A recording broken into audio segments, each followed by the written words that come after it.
Первая точка рейда – строительный объект, где из-за несоблюдения правил труда пострадал человек. Неделю назад здесь, в подвал глубиной 4 метра, провалился мужчина. Сторож не заметил щель между плитами. Чтобы его вытащить, пришлось привлечь спасателей. А всего этого можно было бы избежать, если бы строители позаботились об ограждении. Впрочем, после несчастного случая его все же поставили. К слову, это одно из самых частых нарушений на стройобъектах. Чаще всего это касается инструктажей по охране труда, работников, обучения по охране труда, также необеспечение индивидуальной защиты, не заключение с работниками трудовых договоров, тоже чаще встречаются такие нарушения.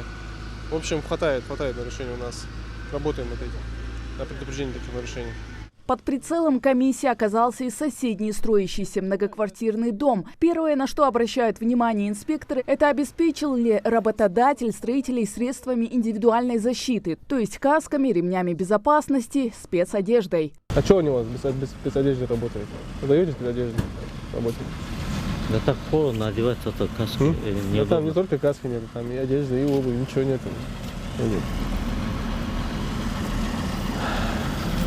Работа на высоте, они должны быть страховочно в привязи. Нельзя что-то допускать.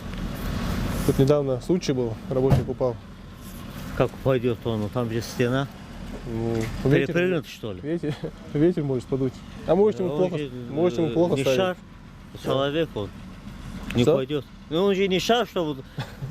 На следующей точке те же классические нарушения. Отсутствие касок, спецодежды, ну и, конечно, ограждения. Подрядчика на месте не оказалось. Инспекторы фиксируют данные. Нарушений много. Работников не обеспечивают специальной одеждой. Места проходов захламлены. В зданиях отсутствует ограждение, откуда может выпасть работник.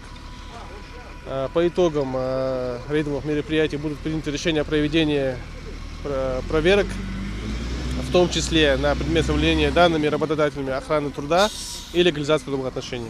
Такие проверки будут проходить и дальше. Комиссия вынесет предостережение о возможном нарушении закона, если они не будут устранены. Хава Газикова, Ахмед Горбаков. Новости 24.